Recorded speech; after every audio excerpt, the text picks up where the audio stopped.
Et c'est important que j'ajoute que je ne dis pas ça parce que le président Poutine m'a payé, comme le président Macron a l'habitude de dire.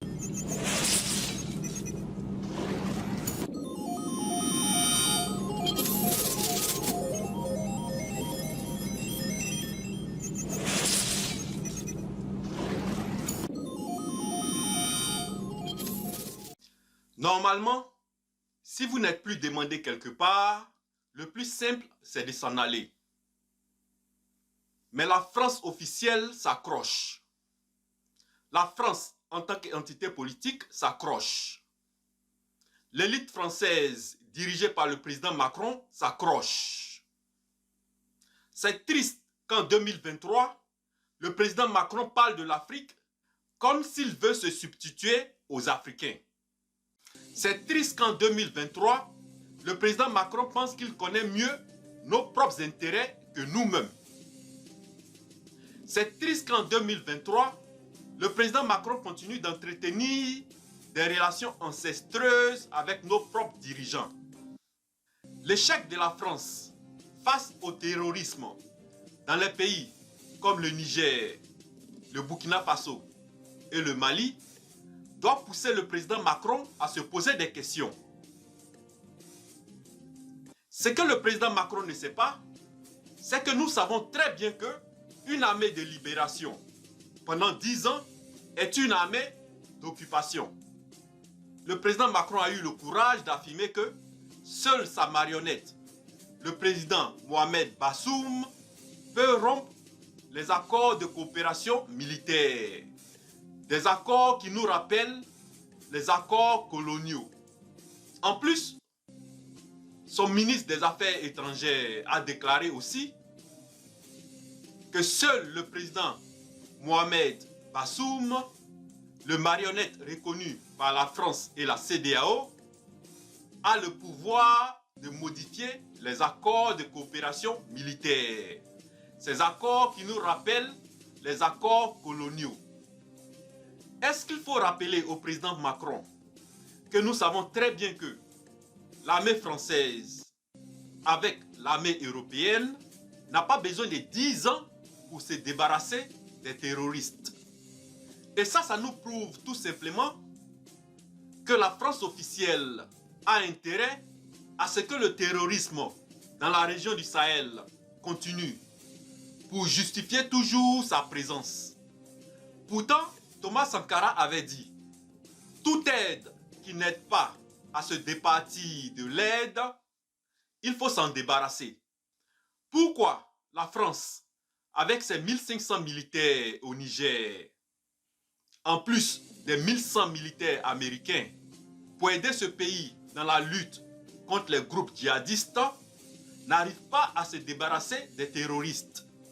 C'est tout simplement parce que la France officielle veut continuer à maintenir le désordre dans les pays du Sahel pour pouvoir continuer à extraire les richesses de ces pays le plus moins cher possible.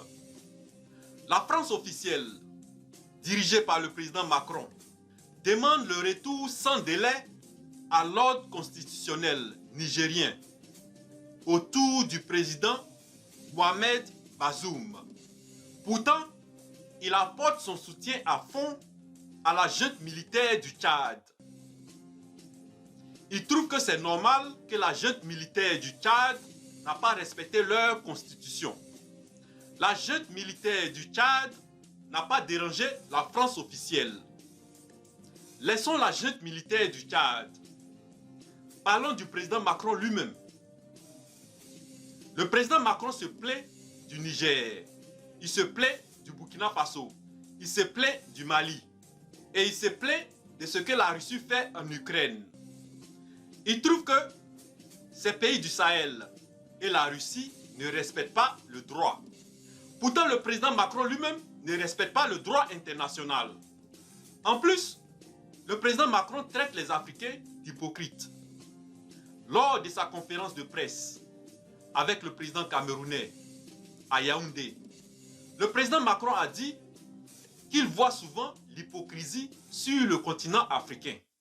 Parce que les Africains ne savent pas qualifier une guerre en Ukraine comme qui en est une et qu'ils ne savent pas dire qui l'a lancée. Pourtant, qui est plus hypocrite que la France officielle dirigée par le président Macron? Non seulement le président Macron ne respecte pas le droit international, il a fait la même chose en Afrique que ce que le président Poutine fait en Ukraine. Et aujourd'hui, il se plaint de ce que la Russie fait en Ukraine. C'est ça qu'on appelle la vraie hypocrisie. Voyons maintenant pourquoi j'ai dit que le président Macron ne respecte pas le droit international. Le 23 octobre 2019, le président Macron s'est rendu sur les îles Éparses du Madagascar. Des îles qui appartiennent au continent africain. Des îles qui appartiennent aux Africains. Et voici ce qu'il a dit ce jour-là sur ces îles du Madagascar. Ici, c'est la France. C'est notre fierté. C'est notre richesse. Avant d'ajouter que ce n'est pas une idée creuse. Pour le président Macron, ces îles qui sont loin de la France, c'est la France. C'est la fierté de la France officielle. C'est leur richesse. Pourtant, il sait très bien que ça fait plus de 45 ans que le Madagascar réclame la restitution de ces îles. Je ne suis pas le président d'un pays. Je ne suis pas le président de la France. Mais je connais la résolution 3491 du 12 septembre 1979. Et ça veut dire que le président Macron ne peut pas dire qu'il ne connaît pas cette résolution.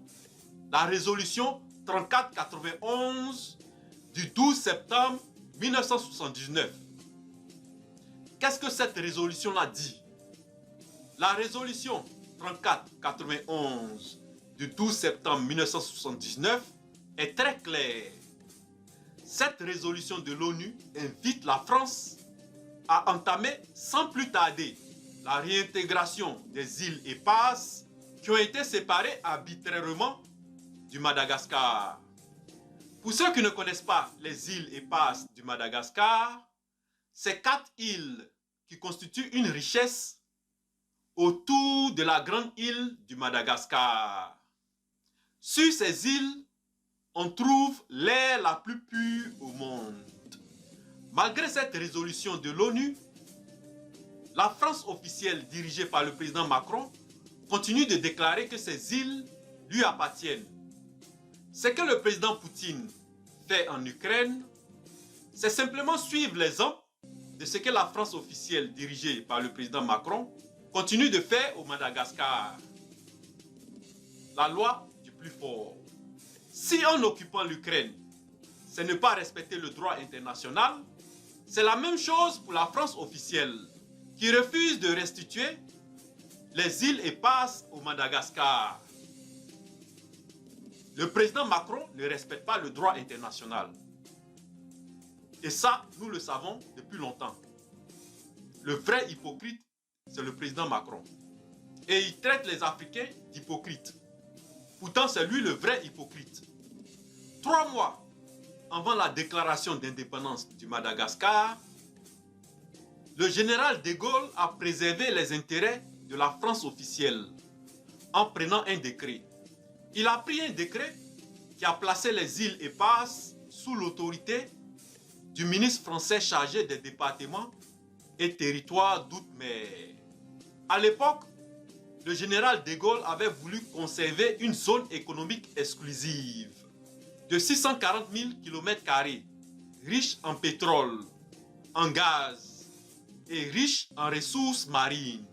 Et c'est comme ça, ces 4 petites îles, les îles Éparses, ont été séparées arbitrairement du Madagascar. Et aujourd'hui, le président Macron refuse de respecter le droit international qui demande que ces îles soient restituées au Madagascar. Et ça constitue une provocation de la nouvelle génération africaine. La nouvelle génération africaine n'est pas prête à accepter ce que nos parents ont accepté hier. La nouvelle génération africaine n'adhère pas à cette dominance que leur père avait accepté de subir de la part de la France. une attitude coloniale qui continue jusqu'à aujourd'hui. Comment des pays indépendants hébergent des armées de l'ex-colonisateur et qui les imposent même des dirigeants. Il n'y a pas de sentiment anti-français en Afrique. Il y a un sentiment anti-France en tant qu'entité politique, c'est-à-dire un sentiment anti-élite politique française. Il ne faut pas confondre ces deux choses. La preuve, c'est que les citoyens français qui vivent en Afrique ne sont pas menacés. La France officielle, dirigée par le président Macron, se dit prêt à soutenir la CEDEAO si une intervention militaire était décidée. En plus, le président qui allait mendier le blé russe, le président du Sénégal, se dit prêt aussi à envoyer des soldats si une intervention militaire était décidée. Mais où il était lorsque le Mali, le Burkina Faso et le Niger avaient besoin de se débarrasser des groupes djihadistes? Où il avait mis ses soldats? Lorsque ses frères avaient besoin des soldats pour se débarrasser des terroristes, on ne l'a pas vu. Il était en train de commander le blé russe, comme si rien ne pouvait pousser en Afrique.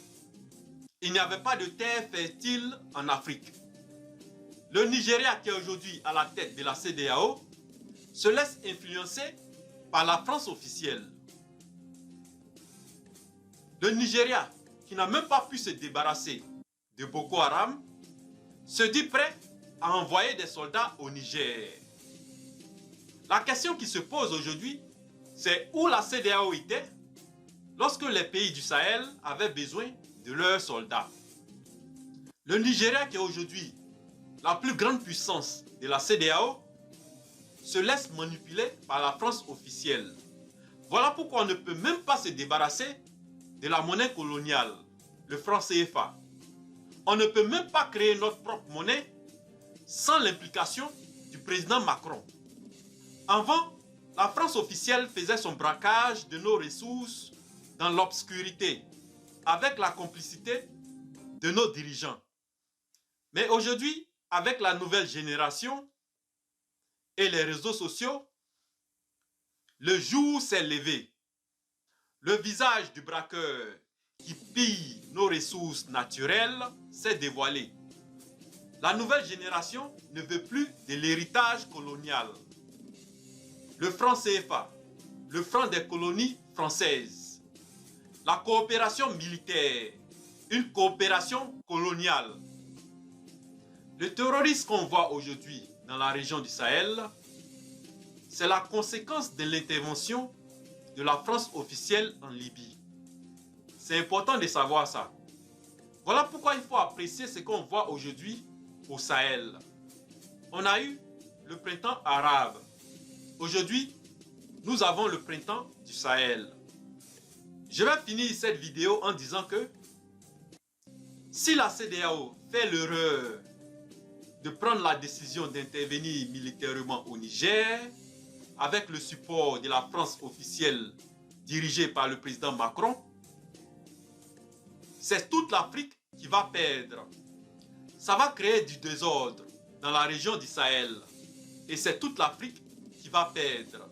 Et c'est la France et ses amis, les Allemands et les États-Unis, qui vont gagner. Et c'est important que j'ajoute que je ne dis pas ça parce que le président Poutine m'a payé, comme le président Macron a l'habitude de dire. Quand j'étais à l'école primaire, mes enseignants m'ont enseigné les atrocités que la France officielle a fait à mes parents durant l'esclavage et la colonisation. Donc je n'ai pas besoin du président Poutine pour reconnaître quelqu'un qui a une attitude coloniale, quelqu'un qui ne respecte pas le droit international comme le président Macron.